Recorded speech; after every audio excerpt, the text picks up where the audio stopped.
a todos. Gracias por su presencia en esta plenaria de Relaciones Internacionales. Sabemos que la jornada es extensa, pero bueno, nuestros invitados son invitados muy instruidos, muy comprometidos con lo que producen académicamente y además amigos de la SAP y dispuestos a venir a participar muy activamente en este congreso.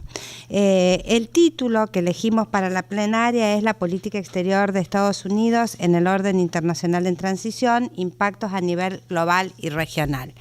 Como título no es un título nuevo, porque en realidad, y sobre todo en América Latina, hace muchas décadas que estudiamos la influencia de los Estados Unidos de diferente manera, tanto en la ciencia política como en las relaciones internacionales. Hemos analizado cómo los países de la región han orientado su política exterior a favor o en contra de los criterios de Washington.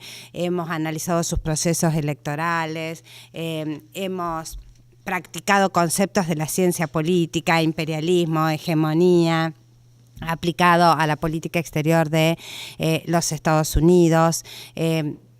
La gente especializada en partidos políticos ha dedicado años a ver la dinámica del bipartidismo norteamericano y su impacto sobre la estabilidad institucional que ha tenido ese país. Pero sin embargo, el triunfo del presidente Donald Trump en las últimas elecciones no solo reavivó el debate en torno a los Estados Unidos en general, a su política doméstica y a su política exterior, sino que lo reenfocó en distintas direcciones. Entonces, a lo largo del Congreso hemos tenido muchos paneles que han mencionado la problemática de Trump, han tratado de analizar si Trump significa un populismo de derecha, si es un voluntarismo nacionalista, han discutido si significa la consolidación de un sistema proteccionista que opera en contra del sistema de libre comercio que venía rigiendo la globalización, si Trump es una etapa posterior al excepcionalismo americano, si Trump significa la vuelta al aislacionismo o si simplemente es una nueva experiencia unilateralista de los Estados Unidos, o sea, cientos de debates, inclusive aquellos debates basados en si es posible que un presidente de los Estados Unidos pueda finalizar su gestión quebrando todas las normas de cortesía y de protocolo habitual a la diplomacia internacional. Así que nos pareció interesante que tuviésemos en este caso una plenaria en torno al rol de los Estados Unidos sobre un orden internacional que ya estaba en transición previamente a la elección de Trump. Pero que con estos resultados lo que Estados Unidos haga no solo va a tener importantes cambios en la vida doméstica de ese país, sino también importantes repercusiones a nivel global y regional. Por ello, en este panel contamos con 3 colegas amigos, pero que a su vez viven en distintos lugares, recogen distintas perspectivas, se especializan en distintas temáticas. Nos va a acompañar o va a abrir el panel el profesor William Smith, profesor emérito de la Universidad de Miami. También nos va a acompañar una querida profesora de esta casa, Ruth de Amin, y el profesor Alexandre Fucile de la Universidad Estadual de San Pablo. Por ahí me confundo, de la Universidad Estadual de San Pablo. Como el escritorio es pequeño, yo me voy a retirar, así les dejo lugar a los expositores. Primero va a abrir el panel el profesor William Smith, después va a disertar Ruth y después Alexandra, y la idea es que tengamos tiempo para poder intercambiar algunas opiniones y preguntas, así que lo que les solicito es que si a medida que transcurre el panel tienen alguna inquietud, traten de pensarla y sistematizarla para que las preguntas sean breves y tengamos la posibilidad de que participe la mayor cantidad de asistentes. No los demoro más y le doy la bienvenida a Bill.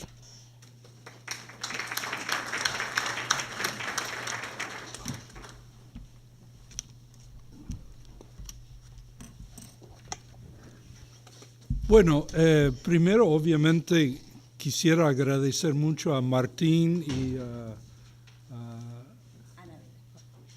a la Anabela la invitación.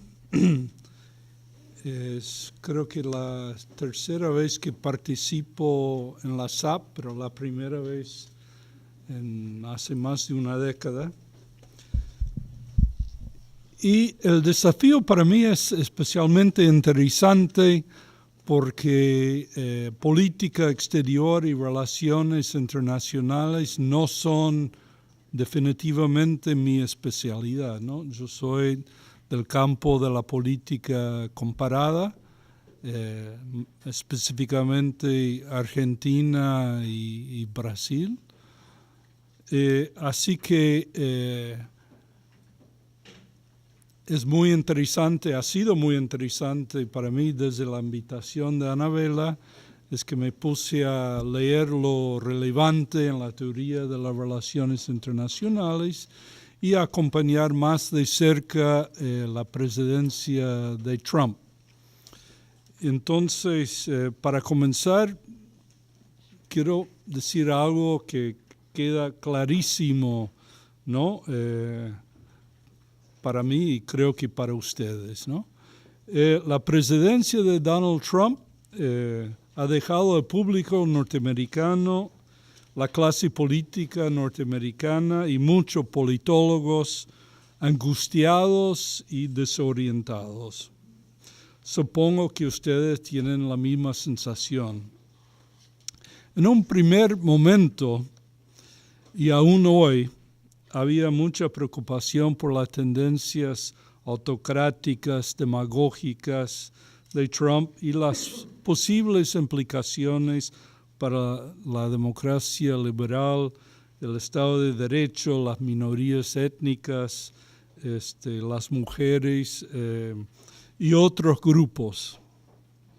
Estas preocupaciones con las tendencias autoritarias de Trump siguen vigentes, pero yo diría que viendo el caos y la incompetencia y la incapacidad de avanzar su agenda legislativa, que recientemente ha habido cierto cambio, no exactamente de alivio por la incapacidad aparente hasta ahora de avanzar la agenda, pero tal vez menor preocupación con los posibles peligros inmediatos, ¿no?, que implica la presidencia Trump. En mi caso, viendo el verdadero quilombo, y cómo me encanta ese término propio de los argentinos, viendo el quilombo de los primeros 6 meses de Trump, confieso que me provoca una gran tentación de simplemente citar la famosa frase de Shakespeare en Macbeth. Dice, la vida no es más que una sombra ambulante, un pobre jugador que se pavonea y se inquieta su hora sobre el escenario y luego no se escucha más. Es un cuento dicho por un idiota lleno de sonido y furia que no significa nada. Pues si todas las bravatas, mentiras y de Trump no significaran nada, sería todo muy fácil y yo podría hasta parar por aquí. Que Trump sería un fenómeno pasajero y sus efectos serían menores y no tema de gran preocupación. Pero como tengo que hablar unos 20, 25 minutos, no puedo hacer eso. Y entonces, para abordar el tema, tengo que ser muy telegráfico.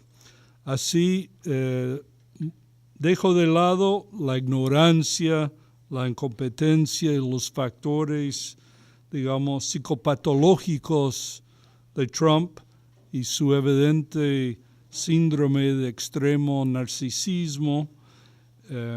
Como dicen muchos psiquiatras y psicólogos que han opinado, más de 30,000 se han expresado de alguna manera sobre Trump. Es difícil saber dónde termina el narcisismo y dónde comienzan serios problemas mentales. Pero no voy por ese lado. Simplemente diría que Trump ya es reconocido no solo como vaidoso, sino como un mentiroso notorio, casi seguramente el campeón en esta categoría. Según el conteo reciente del Washington Post, el total de mentiras y falsedades en solo 6 meses ya superan 850, o un promedio de casi 5 mentiras por día. Pero estos, como digo, serían tópicos para otras conferencias, otros simposios, o para un ayornamiento de la obra de Shakespeare.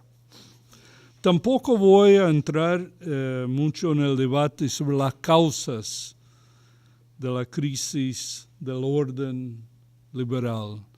Como dice Anabela, es un tema largamente discutido.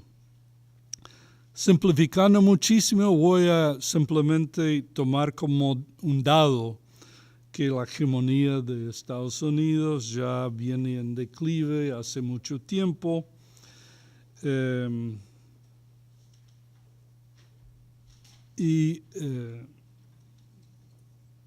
Yo creo que no es opinión personal mía de un académico liberal o medio zurdo, sino es una realidad del declive, digo, ya explícitamente reconocida por un reciente informe del U.S. Army War College, que advierte sobre la llegada de la llamada posprimacía.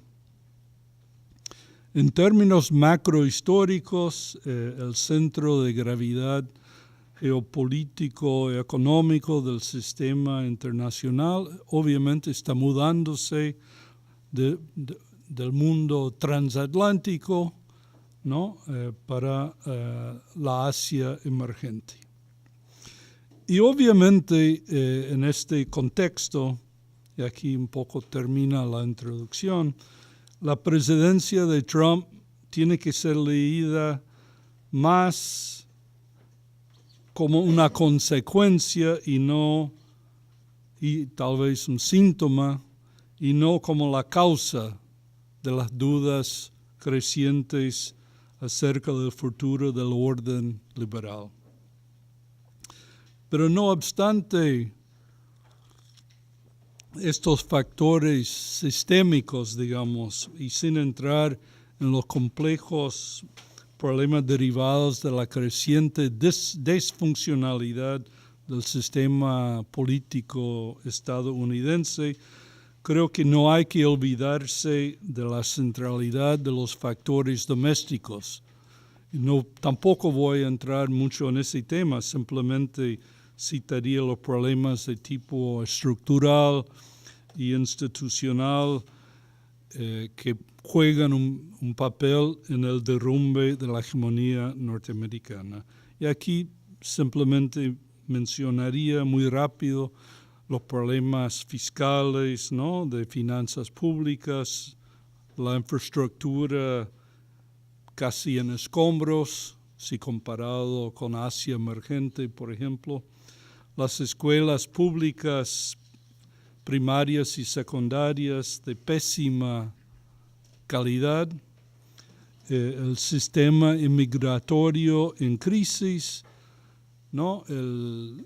Estagnación secular, o sea, bajo crecimiento económico en la última década o más y su proyección hacia el futuro.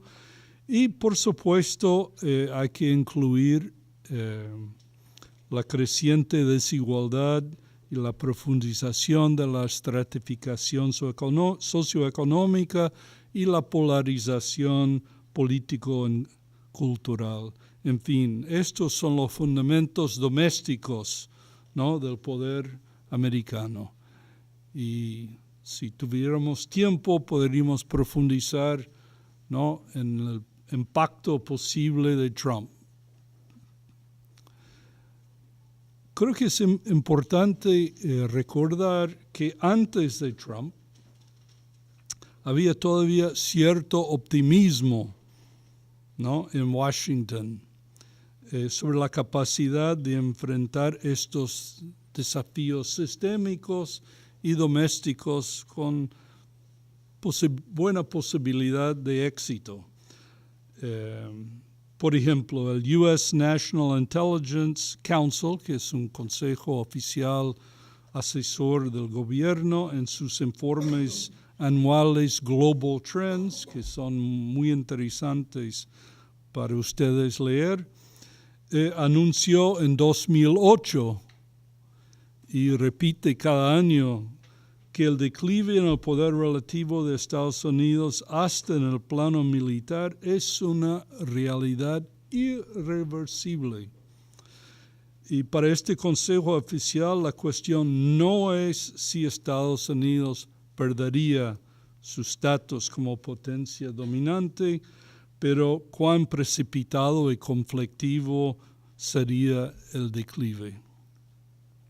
Sin embargo, como la mayoría de los académicos norteamericanos más mainstream, digamos, de nuestra disciplina, hasta el año pasado, ¿no?, el National Intelligence Council todavía anticipaba un muy largo y muy suave aterrizaje para la primacía global americana.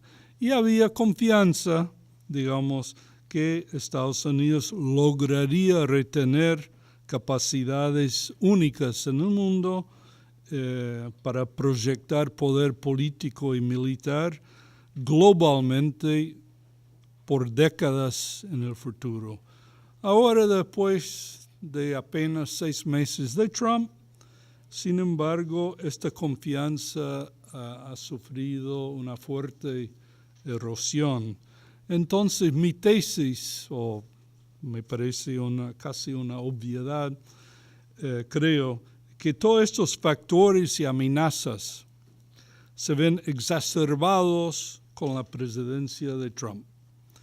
El corolario, también obvio, supongo, es que el fenómeno Trump está acelerando el declive doméstico y internacional y afectará o ya está afectando negativamente la posibilidad de este soft landing, aterrizaje suave, aumentando la posibilidad de desenlaces más bruscos, conflictivos y hasta violentos.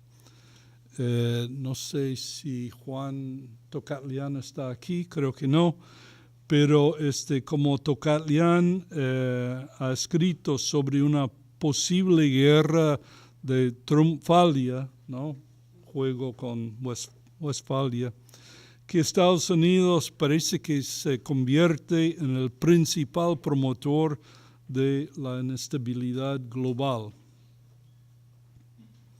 Y aquí tomo John Eikenberry, tal vez el teórico más importante del orden liberal, como un testigo ejemplar. Él opina que dice que en el pasado las amenazas más peligrosas debían venir de potencias hostiles y revisionistas determinadas de derribar el orden de posguerra. Pero ahora, dice, al contrario, la potencia más fuerte del mundo ha comenzado a sabotear el orden que ha creado. una potencia hostil, de veras realmente revisionista, ha llegado a la escena, pero esta potencia está sentada en la oficina oval de la Casa Blanca, o sea, Trump. Veamos, en solo 6 meses hemos visto la ruptura más radical, yo diría, en la política exterior norteamericana desde 1945. Producto de, digamos, la incoherencia brillante de Trump durante la campaña del año pasado y ahora en el poder. Trump es simultáneamente más activista y belicoso, por ejemplo, con respecto al Estado Islámico, ha prometido bomb the shit out of them y ha dicho cosas, amenazas, más o menos ¿no? de la misma índole con respecto a Corea del Norte. Entonces, más activista, pero más desconectado o desacoplado de las responsabilidades globales de liderazgo que tradicionalmente ha sido el rol de Estados Unidos. Y Trump promete que otros, mexicanos, chinos, europeos, japoneses, coreanos, etcétera, van a pagar el costo de America First, ¿no? Entonces, todo será gratis, sin costo ninguno para el público norteamericano. Al contrario, va a obligar que el resto del mundo pague, ¿no?, por su free riding durante décadas.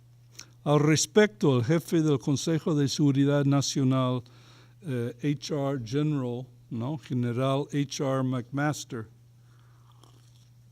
y el director del Consejo Nacional Económico, Gary Cohn, ¿no?, ex Goldman Sachs, de los cuales hay varios en puestos clave, ¿no?, en este gobierno, que ellos publicaron un artículo muy llamativo en el Wall Street Journal describiendo la visión, tratando de dar alguna coherencia, ¿no?, a esta incoherencia brillante, digamos. Entonces, ellos describen un mundo completamente hobbesiano, donde naciones, actores no estatales y empresas compiten por ventajas. Entonces, esta es una visión, me parece, totalmente de transaccionalismo táctico. Una visión puramente suma cero de ganar, ¿no?, sin mucha preocupación o cálculos estratégicos, ¿no?, de más largo plazo. Esta visión es tal vez no necesario decirlo, pero